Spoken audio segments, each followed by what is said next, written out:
Good morning, Stillwaters. You know, from time to time, we've brought in different people to give their testimony. And our testimony is one of the greatest assets that we have to reach people with the gospel of Jesus Christ. And with us today is Kristy Shivers. And she came to me and thought that her testimony could really impact a lot of people. So if you're here today and you're a young person, or you're a kid, or you're a parent, or you're a grandparent, this testimony today is going to really touch your heart. And so with that, let's begin. So Kristy, I want to just say thank you for being bold enough to share your story with us today. And many people do know you, but just share a little bit. A lot of people don't, so share a little bit about just who you are. I'm Kristy Shivers. I'm 37. I'm married to Brandon Shivers. We live in Henderson, Texas, and we have 2 children together, and we have 1 daughter that he had previously. So I have a 17-year-old stepdaughter, an 8-year-old daughter, and a 6-year-old daughter. Awesome. Yeah, your family is really special to us, and you've been with us with Stillwaters ever since 2010. Yes, sir. And so you've been here a long time, and so again, just thank you for being here today. If you don't mind, you didn't grow up in church. No. And so just share with us a little bit about what life was like growing up as a child. Okay, my dad was in the Air Force. He was in the Air Force for 21 years, so he retired. We lived in Louisiana. He retired, and we moved here when I was 10. When we moved here, we went to a few churches and kind of tried some of them out, but we never really went to one continuously. I went to churches with my friends when I would spend the night on the weekends and stuff, but we never really had a home church growing up. Yeah. My parents we never got into that. Now you have a sister, and she's older than you, correct? Yes. And your parents tried for a long time to have a child, so... Yes. Yeah, my parents tried for 8 years to get pregnant, and I'm not sure if they went through all the infertility stuff. I don't know what they had back then, but they finally had my sister, and then I come along 2.5 years later. Yeah. So they were excited about having that first child. They were. And then you come along. And then I come along. And my dad always joked and said he wanted 1 kid, my mom wanted 3 kids, and they settled for 2. I see. So. Yeah. And even though your parents probably, that was maybe a statement that they made, but that kind of hit you the wrong way, and Satan used that to... It did. Yeah. It hurt. I always felt like I was just a mistake. Yeah. That I was just something that was settled for. Yeah. Because I'd always heard them talk about how my sister, how they tried for so long to have her, and then I come along. Yeah. Well, and your parents, they love you. Yes, I know they do. And, it's one of those things that Satan puts in our mind that we don't belong. Yes. And so Satan, he kind of had a play day with your mind, right? He did. And so take us now to maybe the path that you began to take, believing that you didn't belong in that family. Well, growing up through school, my sister was always the smart one. She was who's who of America, National Honor Society. When I got up to high school, my grades weren't up to par like hers were.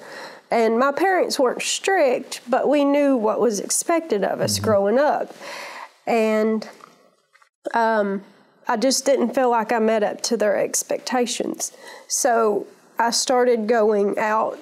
By the time I was 15, it's pretty much when I took my turn for the worst. I found what I thought was friends that I would get off the school bus. I would be home maybe 30 minutes. They would come pick me up, and we would have a bottle of Crown. We would go to the gas station, fill a cup up with Coke, pour the rest in the Crown in there, and we would ride around and drink. And then I would come home at 9 o'clock every night, which was my curfew. Mm-hmm.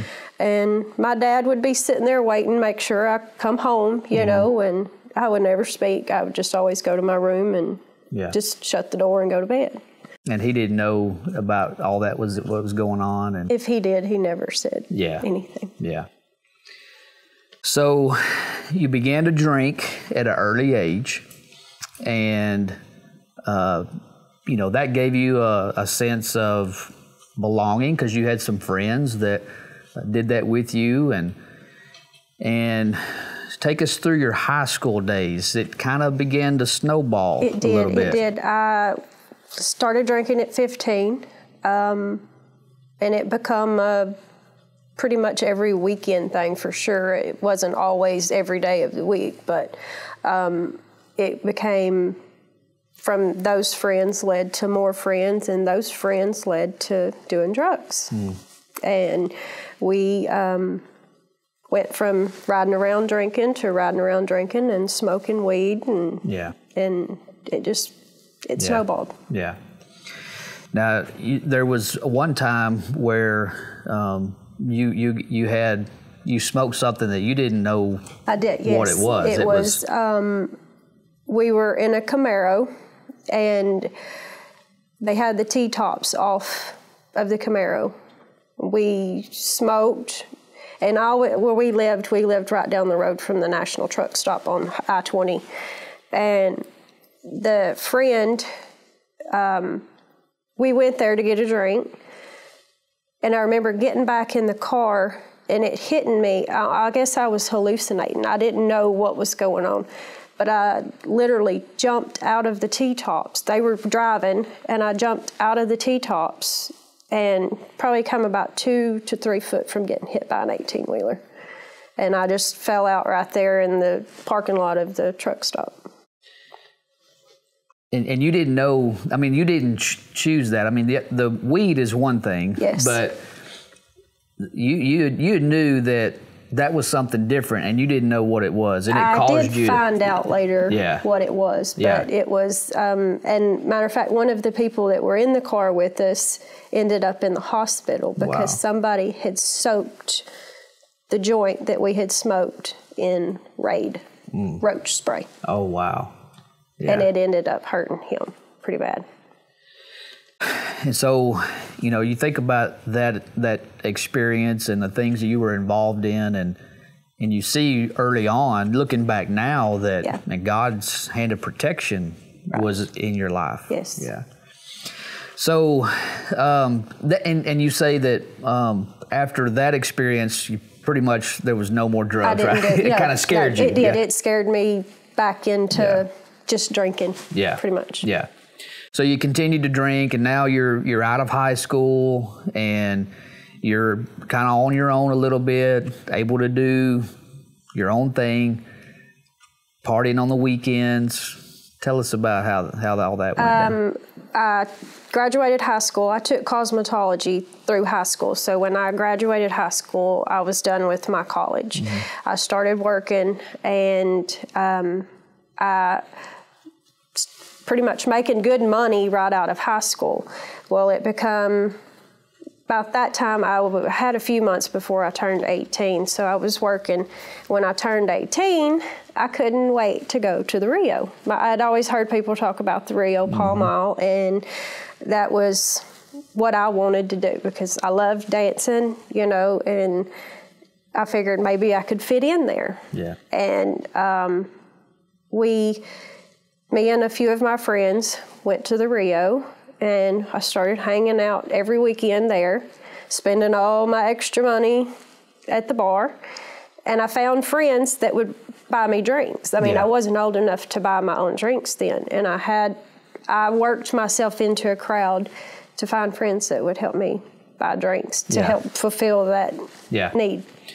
And so, with Satan, he'll kind of speaking into your mind that you don't belong. I didn't, that you have found a place of belonging in the bar scene, and in the clubs, and friends that accepted you, and you could have fun with and feel good with, and And so you thought, I mean, life was good. On cloud nine. Right, yeah. But then you knew something was missing too, right? There was something down deep inside of you that was really still searching for something. I felt like if I didn't drink when I would go home and go to bed, I would lay there and think about everything that had been wrong. Yeah. Had been going wrong, and that I didn't fit in, and I would think of all the bad stuff. So I feel like I drank to ease my mind to where I could go to sleep. Yeah. Now, during this time, you've had a friend named Brian. Yes, since I was 16. Since you were 16, and he hung out with you quite a bit, but he invites you to church. Yes. Yes, he invited me to a church one. I think he knew he would always hang out with me. I always picked him up before school. I'd take him home after school. And when I knew that he wouldn't interfere with my going out and partying, I would invite him to come along. And I think he knew where I was headed. I was headed down that bad path. And he invited me. He said, "We're having a revival at church this weekend. Why don't you come?" Well, and it was on a weekend, and I was kind of like, I'd rather be at the Rio, And he convinced me to go, and we got there, and it was neat. And I was kind of felt out of place at first because it was something new. Sure. And the preacher he made a lasting impression on me. And I told Brian, I said, I think maybe this is what I needed. And he said, well, after the revival, he said, talk to the preacher. So after the revival, I went and spoke with the preacher, and I told him, I said, I think I need to be saved.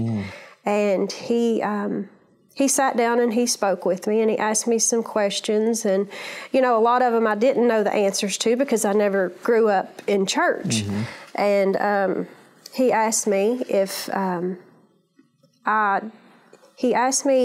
I knew that Jesus had died for my sins. And I said, yes. And he went on to ask me a few more questions, and he just looked at me and he said, I don't think you're ready to be saved. He said, you just don't know enough to be saved. Yeah. And I was like, okay, this wasn't for me. And I went right back into the lifestyle that I had. Wow.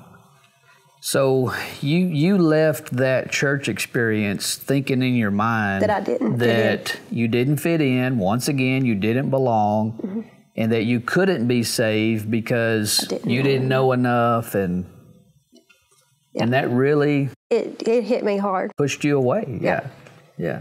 And I really don't think I had been to a church up until we came here. Yeah. After that. So you go back to the bar scene, and just drowning away the feelings and every with Wednesday, alcohol Friday, and Saturday. And so we're back in that lifestyle. And so during that time, now you meet Brandon. Yes. Tell us about meeting him. It's kind of a funny story.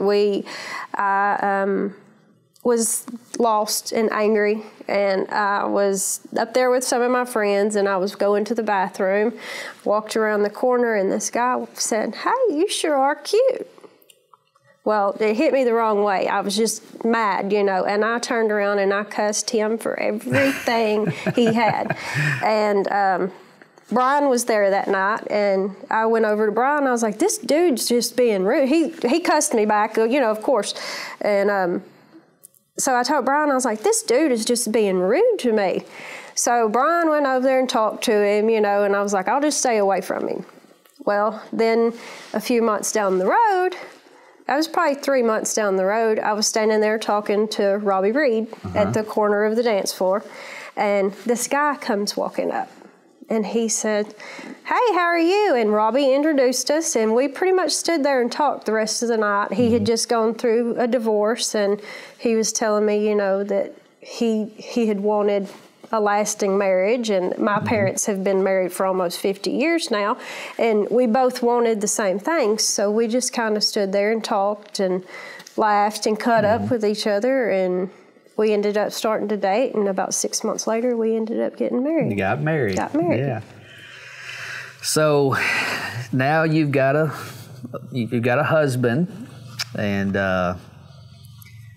you have some friends down the road. Yes. And they were coming to Stillwaters, and they invite y'all to come. Yes. And that begins, maybe now you got a husband, getting back in church might be something good for y'all. So tell us about how you came to Stillwaters. We were at their house. We had a cookout, and we were playing Guitar Hero or something, and they were telling us about this church that they had been going to. And we kind of still laugh about it. The lady said, well, I said, do they have a Bible study? Because I was wanting to learn more, because I thought that's what I had to do. Right. And she said, well, they do, but you have to have a horse.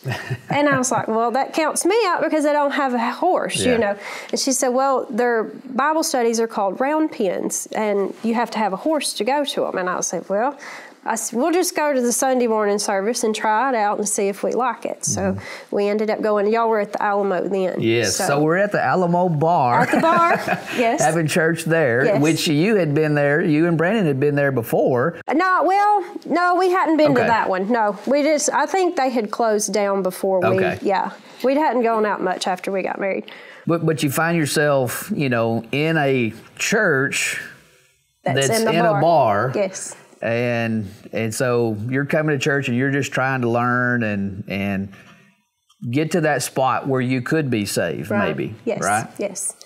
And so tell us about, you finally come to the point where you feel like you're going to try it again and ask about salvation. I told Brandon that I had never been saved, and I told him about the incident with the preacher at the revival telling me that I didn't know enough. And he told me, he said, you need to go talk to Matt. So, and I was scared because of what had happened. And I said, well, you have to come with me if I go talk to him. And so you pulled us off into the ticket booth, and I told you my story, and you were like, no, he should have never told you that. And I ended up getting saved that night. And I always found it ironic that I got my ticket to heaven in the ticket booth of a bar that had been converted to a church. But And then I got baptized Easter Sunday. 2010. On 2010. Yeah. And so it was at that point in your life where you finally realized that you didn't have to do anything. You didn't have to know the Bible. Didn't matter how much you know. Attend so many services, but it was the grace of God that gives you salvation, and you just received it that night, and then you were baptized. And so now this is 2019, and so you've been a follower of Christ now since 2010. So God literally met you in the place or a place where your life was totally messed up. Yes. You were looking for belonging and life, in the bar scene and those friends, but God gave you eternal life in that place. Yes. That same type of place. Yes, and I found that ironic. Yeah. But I think all of the stuff, now that I look back, it's eye-opening to how much He was there. Yeah. So tell us now, because, we believe that once a person puts their faith in Jesus Christ, that it does change your life. He changes your life. Yes. So in the last 9 years, how has life been different with Jesus, with a church family, and just a new perspective on life? We enjoy coming to church, and, Brandon works out of town a lot, and he's gone, and we go visit him most of the summer. But whenever we're home, we try to make it as much as possible. That's turned into a priority more than anything else. We don't drink anymore. We don't, I went from a dance floor to dancing in the kitchen with my kids. Yeah. You know, that's what I needed. I needed something to belong in. Yeah. So it's wonderful. Yeah. So, you know, it's a amazing thing how God pursues us. Yes. No matter who we are, what we've done, where we've been, and He's chasing after us in a sense.